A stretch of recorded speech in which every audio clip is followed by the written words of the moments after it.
আসেন ভাইয়া, কি লাগবে আপনাদের বলেন। ভাই আমাদের ভালো কোয়ালিটির একটা ফোন দেখান। ও আচ্ছা, তা ভাইয়া আপনাদের কেমন বাজেটের ভিতরে দেখাবো? বাজেট নিয়ে কোনো সমস্যা নেই, আপনি একটা ভালো ফোন দেখান। আচ্ছা ঠিক আছে, আমাকে একটু সময় দিন, আমি দেখাচ্ছি। এই, তোমার ফোন কোথায়? কেন, আমার ফোন তো পকেটে রয়েছে, কি হয়েছে? তোমার বাবা আমার ফোনে ফোন দিচ্ছে, মনে হয় তোমার সঙ্গে কথা বলবে। এই নাও, কথা বলো। আমি এখন কথা বলবো না, তুমি এক কাজ করো, ফোনটা কেটে দাও। আচ্ছা। আচ্ছা ভাই, আপনি ফোনটার দাম বলেন। ও আচ্ছা, এই ফোনটার দাম? এই, তোমার বাবা আবার ফোন দিচ্ছে, নাও কথা বলো। তোমারে বললাম না যে আমি এখন কথা বলবো না? তোমার যদি এতই প্রয়োজন হয় তুমি কথা বলো। আচ্ছা ঠিক আছে। হ্যালো, আসসালামু আলাইকুম আব্বু। ওয়ালাইকুম আসসালাম। কে বৌমা? হ্যাঁ আব্বু, আপনি ভালো আছেন? হ্যাঁ আমি ভালো আছি, তোমরা ভালো আছো? জি আব্বু, ভালো আছি। আপনি কি কিছু বলবেন? কি আর বলবো রে বৌমা, আজ কয়টা দিন আশরাফুলকে ফোন দিয়েই যাচ্ছি, সে তো ফোন ধরেই না, শুধু কেটে দেয়। এদিকে তোমার শাশুড়ির ওষুধও শেষ হয়ে গেছে, তাছাড়াও রোজার মাস, বাড়ি বাজার করারও কিচ্ছু নেই। আর আমি যে বাজার করব, ওষুধ কিনবো, আমার কাছে যে কোনো টাকা নাই। ভাবছিলাম আশরাফুলকে আর ফোন দিব না, কিন্তু কি করব, আমার তো আর কোনো উপায় নাই, তাই বাধ্য হয়েই ফোন দিলাম। এখন যদি তোমরা কিছু টাকা পাঠাতে তাহলে একটু বাজার করতাম, আর তোমার শাশুড়ির জন্য একটু ওষুধ কিনতাম। আচ্ছা আব্বু, আপনার ছেলে তো এখন বাসায় নাই, আপনার ছেলে বাসায় আসুক, আমি আপনার ছেলের সঙ্গে কথা বলে টাকা পাঠানোর ব্যবস্থা করতেছি। তাহলে রাখছি আব্বু, আপনারা নিজেদের খেয়াল রাখেন। আচ্ছা বৌমা, ঠিক আছে। রাখছি তাহলে। এই কি হলো, তোমার কি কথা বলা শেষ হয়েছে? যদি কথা শেষ হয়ে থাকে তাহলে এবার ফোনটা একটু দেখো। আমার এখন ফোন লাগবে না, তুমি বাসায় চলো। কেন, কি হয়েছে? ফোন লাগবে না কেন?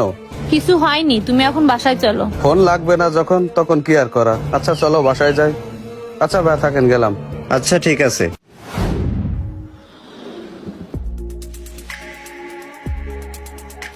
আচ্ছা, তুমি ফোনের দোকান থেকে ফোন না কিনে চলে আসলে, বললে যে বাসায় যাবা, আবার বাসায়ও গেলে না, চলে আসলে এই পার্কে। কেন, কি হয়েছে? না, কিছু হয়নি। তুমি ফোন কেনার জন্য যে টাকাগুলো আনছিলা, সে টাকাগুলো কই? কেন, টাকা দিয়ে তুমি কি করবা? কিছু করব না, ওই টাকাগুলো আমার কাছে দাও। আচ্ছা ওয়েট করে দিচ্ছি। এ নাও টাকা। বলছি, তোমার বাবা যে ফোন দিয়ে টাকা চাচ্ছে, তা তুমি টাকা পাঠাচ্ছ না কি জন্য? তুমি আমার মা বাবাকে চেনো না, ওনারা যখনই আমাকে ফোন দেয় তখনই শুধু টাকা টাকা করে। এত টাকা ওনাদের কিসে লাগে? আর আমি তো টাকা পাঠাই না শুধু ওই জন্য না, আমি তো তোমার সুখের জন্য আরো বেশি করে ওনাদেরকে টাকা পাঠাই না। কেন, আমি কি তোমার বাবা মাকে টাকা দিতে নিষেধ করছি? আর তোমার বাবা মাকে আমার চেনার দরকার নেই, আমি যা বলি তুমি তাই শোনো।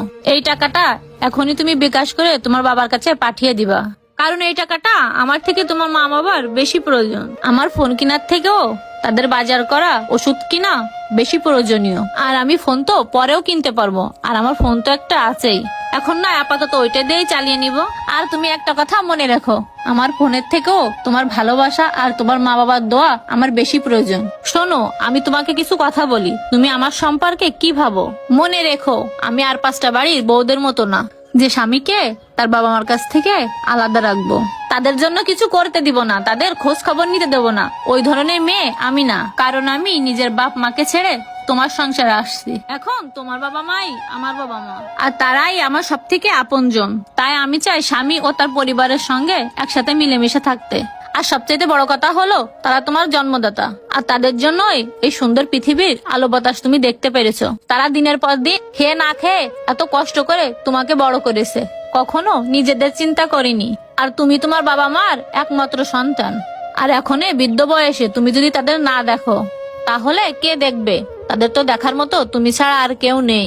তাই তোমাকে বলছি কি, তুমি আর তাদের সাথে কোনোদিন খারাপ ব্যবহার করো না। আচ্ছা যাই হোক, এই টাকাগুলো নাও, এক্ষুনি তোমার বাবাকে বিকাশ করে পাঠিয়ে দাও।